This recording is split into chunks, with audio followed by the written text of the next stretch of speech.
आनुवांशिक पदार्थ।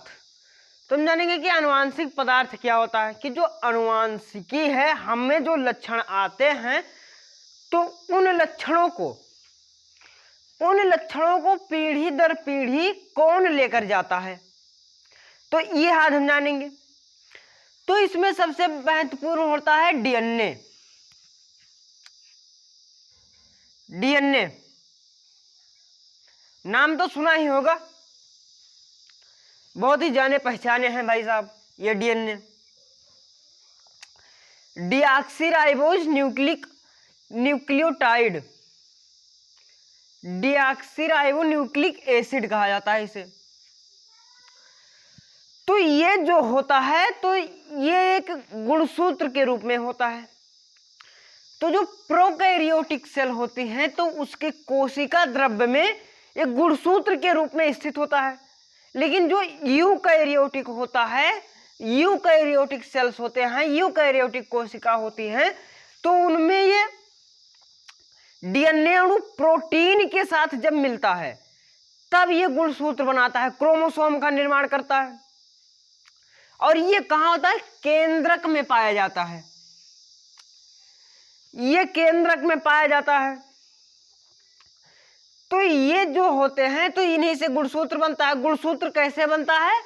प्रोटीन और डीएनए से।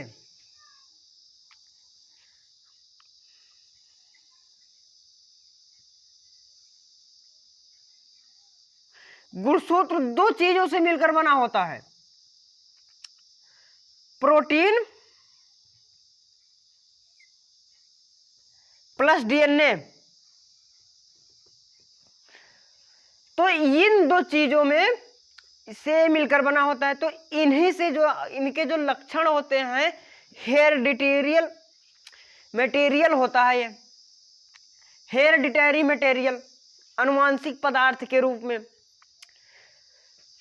तो ये जो होता है प्रोटीन और डीएनए से बना गुणसूत्र होता है। तो गुणसूत्र सबसे पहले यहां पर जो डीएनए है, डीएनए क्या करता है? डीएनए हमारी जो शरीर की जो प्रतिकृति है उसका एक मॉडल तैयार करता है, ब्लूप्रिंट तैयार करता है। उस ब्लूप्रिंट को इस गुणसूत्र यानी क्रोमोसोम के द्वारा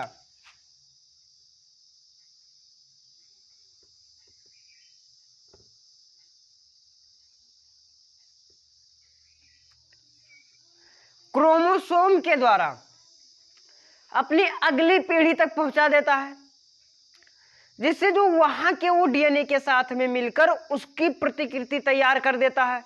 यानी उसका उसी तरह जो यहां पर ब्लूप्रिंट तैयार किया गया था, उसी ब्लूप्रिंट के अनुसार उसे वो बना देता है। तो फिर इन्हीं से मिलकर बना होता है जीन। गुणसूत्र, पहले हम गुणसूत्र के बारे में अच्छे से समझ लेते हैं। तो ये जो गुणसूत्र है, गुणसूत्र बहुत ही कान चीज है। गुणसूत्र कैसा होता है? गुणसूत्र कुछ इस तरह से होता है।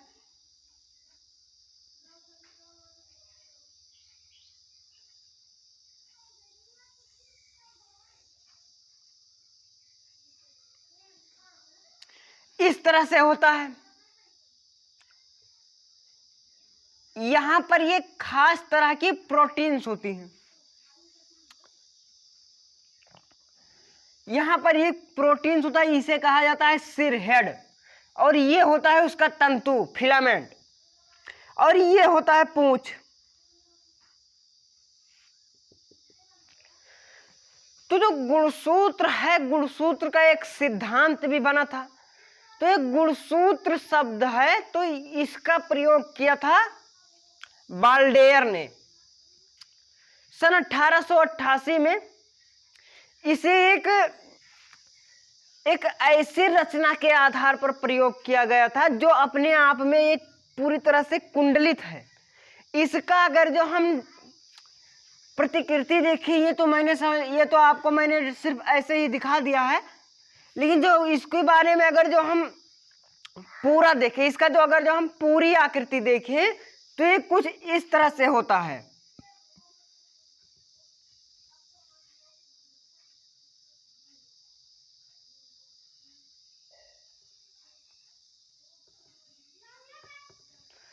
और इनके बीच में कुछ इस तरह से द्रव भरा होता है।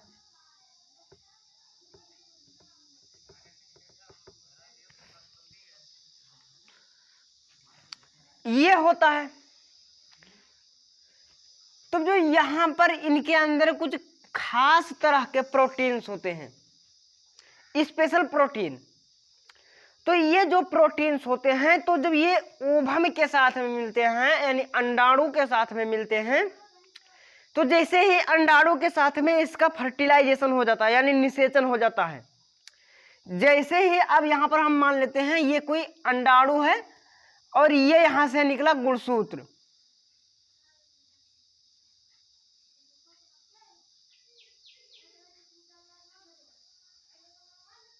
यहां पर बहुत सारी मात्रा में, यानी हजारों करोड़ों की संख्या में गुणसूत्र जा रहे हैं।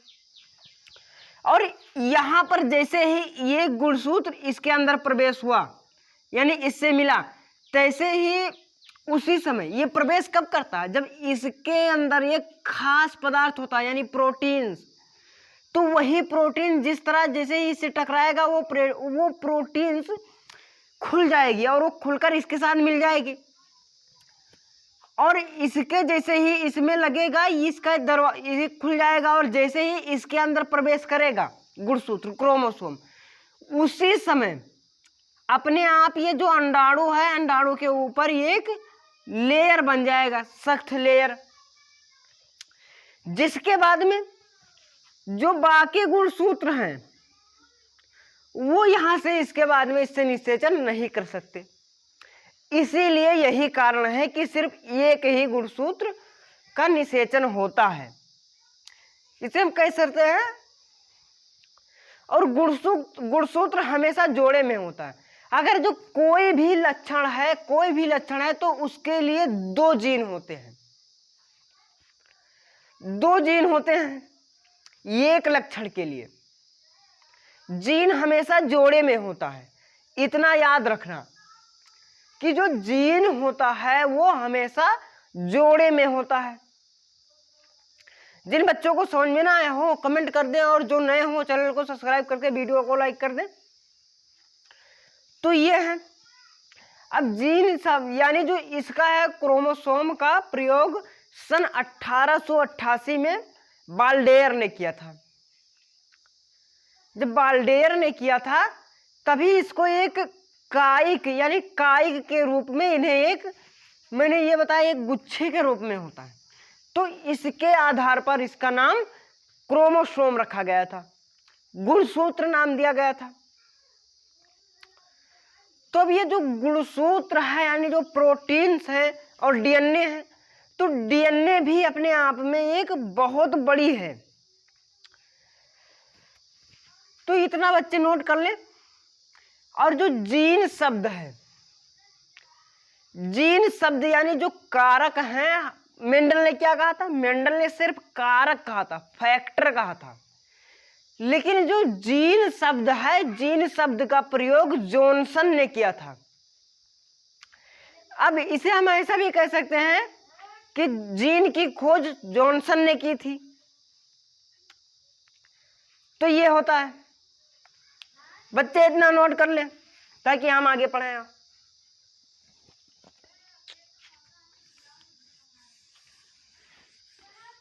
जिन बच्चों को समझ में ना आए हो कमेंट कर दें, और जो नए हो चैनल को सब्सक्राइब कर दें, वीडियो को लाइक कर दें। आगे बढ़ने से एक क्वेश्चन है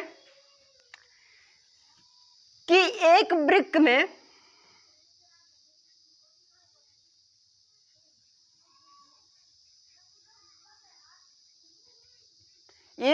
में कितने वृक्काणु पाए जाते हैं?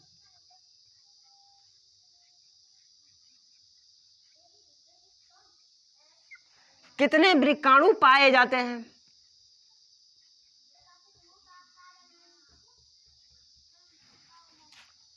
ऑप्शन ए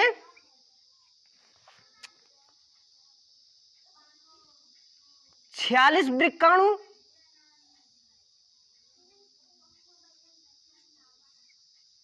ऑप्शन बी 1,00,000 वृक्काणु,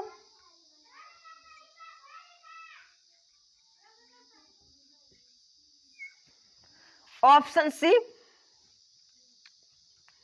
10,00,000 वृक्काणु,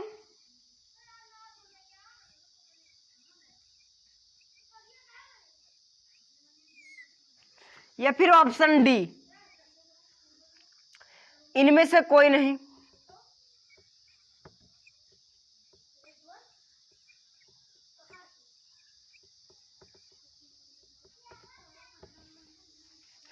इसका जवाब आप लोगों को कमेंट करना है, वो आप जल्दी से कर दीजिए कमेंट। चलो बताओ, जल्दी से कमेंट करो। एक वृक्काणु में कितने एक वृक्क में कितने वृक्काणु पाए जाते हैं? ये मैंने आप लोगों को पढ़ा भी दिया है। लाइफ प्रोसेसेस वाले चैप्टर से है ये क्वेश्चन, तो जिन्होंने नहीं पढ़ा है वो जाकर पढ़ भी सकते हैं। वीडियो के डिस्क्रिप्शन में आपको लिंक मिल जाएगी। तो हम बात कर रहे हैं डीएनए के बारे में। तो जो डीएनए है वो भी एक बहुत बड़ी छोटी छोटी इकाइयों से मिलकर बनी होती है। डीएनए का फुल फॉर्म क्या होता है?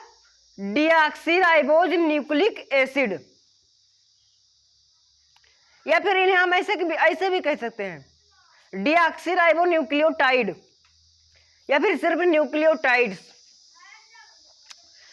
तो जो ये न्यूक्लियोटाइड्स है, तो ये न्यूक्लियोटाइड्स 3 तरह से मिलकर बने होते हैं, 3 पदार्थों से मिलकर बने होते हैं। पहला है फास्फेट समूह,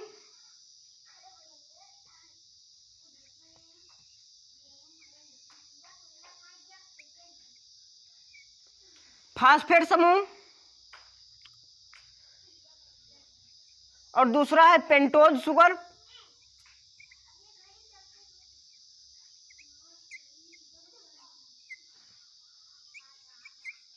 और तीसरा है नाइट्रोजन क्षार।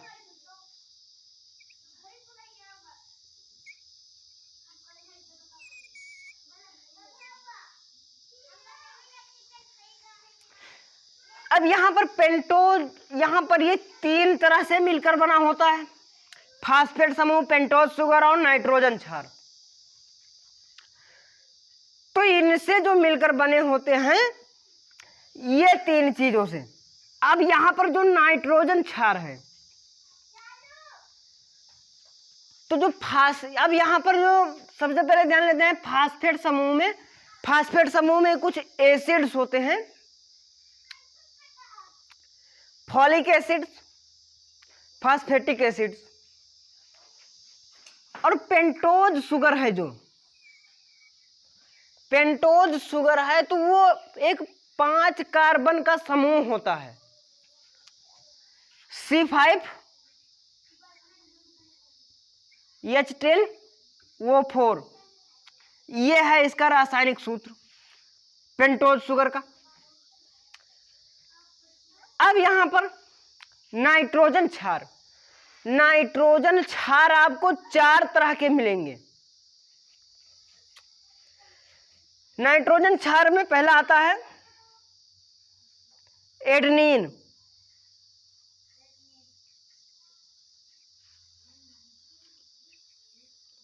दूसरा थाइमीन,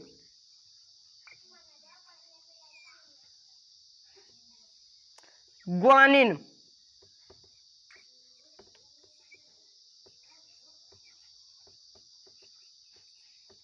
फिर साइटोसिन,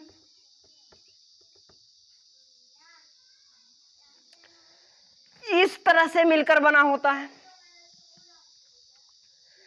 तो ये इससे जो मिलकर बना होता है वो होता है न्यूक्लियोसाइड, न्यूक्लियोटाइड नहीं, न्यूक्लियोसाइड बना होता है। तो फिर यहाँ पर फिर एक प्रोटीन्स के साथ में इसका एक मिश्रण होता है, और जब यहाँ पर हजारों करोड़ों की मात्रा में जब ये आपस में मिलते हैं तब ये बनते हैं न्यूक्लियोटाइड।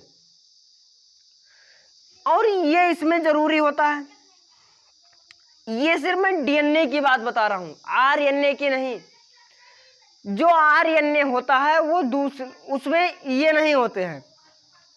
डीएनए और आरएनए में कभी कभी क्या होता है कि अंतर पूछ लिया जाता है। तो आरएनए के बारे में मैं फिलहाल आपको बाद में बताऊंगा, उसके पहले मैं आपको डीएनए बारे में समझा दे रहा हूं कि जो डीएनए है वो डीएनए, तो डीएनए में जो पेंटोज शुगर हैं और ये हैं, तो इस डीएनए की जो मॉडल है रासायनिक रूप, इसकी खोज में से एक आते हैं क्रिक और वाटसन। तो इन्होंने इसकी प्रतिकृति प्रदान की थी। इतना बच्चे नोट कर लें, जल्द से जल्द नोट कर लिया। जिन बच्चों को समझ में ना आया हो वो कमेंट कर दें, और जो नए हो चैनल को सब्सक्राइब कर दें और वीडियो को लाइक कर दें। अब हम बात कर रहे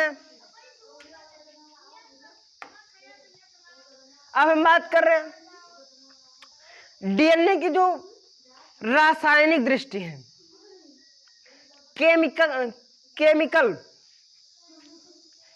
केमिकल रूप से। तो जो रासायनिक रूप से है तो कुछ इस तरह से दिखता है।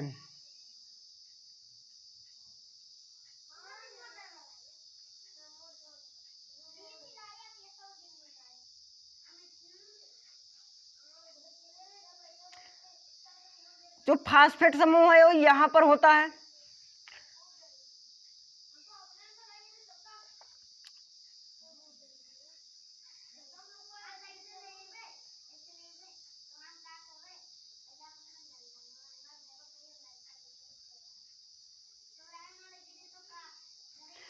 वो इस तरह से होता है।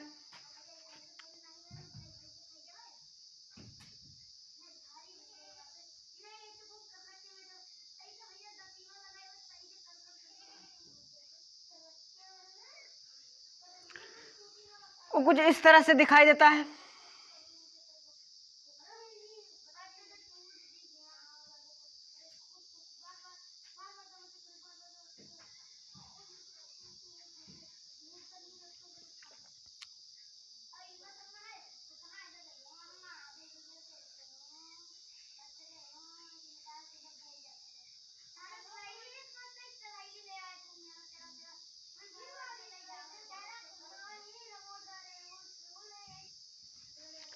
इस तरह से बना होता है।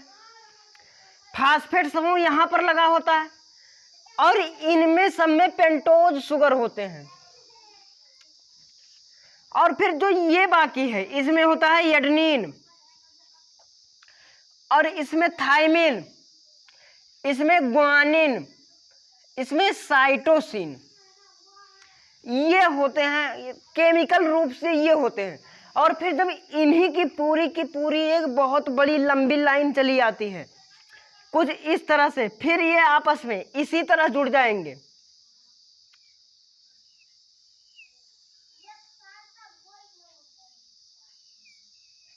इस तरह से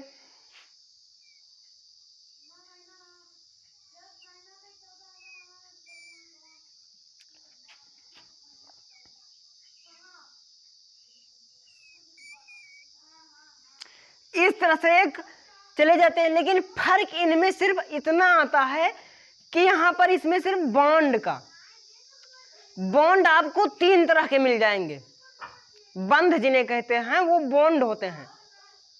बॉन्ड मिलेंगे आपको 3 तरह के, सिंगल बॉन्ड, डबल बॉन्ड और ट्रिपल बॉन्ड। एक बंध और द्विबंध और त्रिबंध।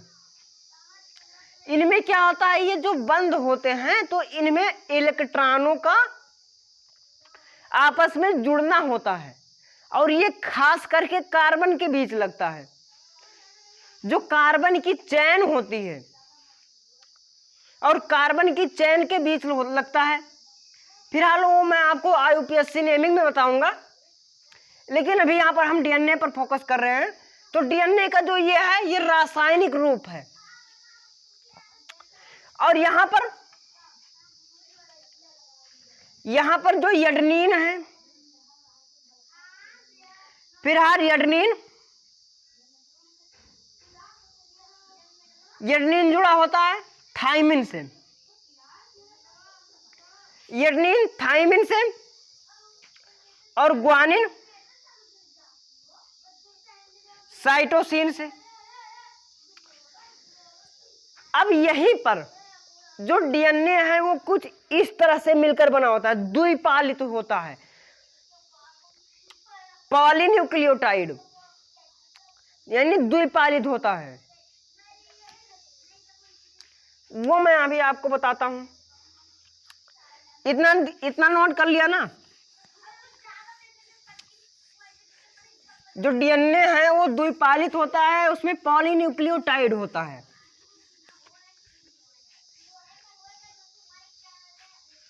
DNA कुछ इस तरह से बना होता है।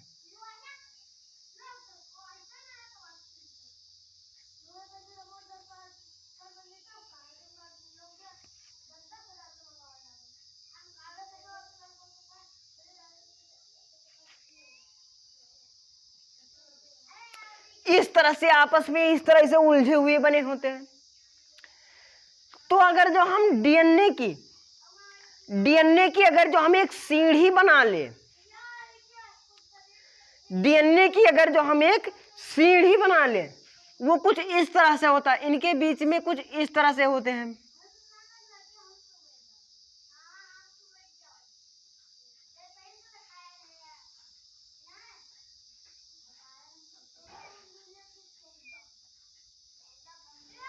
इस तरह से। तो अगर जो हम इसी तरह से सीढ़ी बनाते चले जाएं तो जो सूरज है, सूरज से और पृथ्वी की दूरी 100 बार हम उसी सीढ़ी लगाकर तय करेंगे, इस तरह। तब इतना बड़ा होता है। इसकी अगर जो हम एक सीढ़ी बनाते चले जाएं तो पृथ्वी से और सूरज तक 100 सीढ़ियां ऐसे बना देंगे। और इसके बीच में लगे होते हैं एडेनिन, थायमिन और ग्वानिन, साइटोसिन। एडेनिन हो गया, थायमिन, ग्वानिन, साइटोसिन। लेकिन जब इन्हीं में जब कुछ चेंजिंग आ जाता है, तो जब ऐसे मान लीजिए ग्वानिन थायमिन से जुड़ गया या फिर एडेनिन साइटोसिन से, तो कुछ अलग ही चेंजिंग आ जाता है। जिन बच्चों को समझ में ना आया हो वो कमेंट कर दें, और जो नए हो वो चैनल को सब्सक्राइब कर दें और वीडियो को लाइक कर दें। तो ये होता है DNA। और इसका जो मॉडल है तो उन्होंने दिया था क्रिक और वाटसन ने। तो फिर मैं आपको आगे फिर बताऊंगा कुछ जो जैव विकास है, यानी ऑरिजिन ऑफ लाइफ, जीवन का कहां से हुआ उद्भव, वो मैं आपको अपनी अगली वीडियो में बताऊंगा। जय हिंद।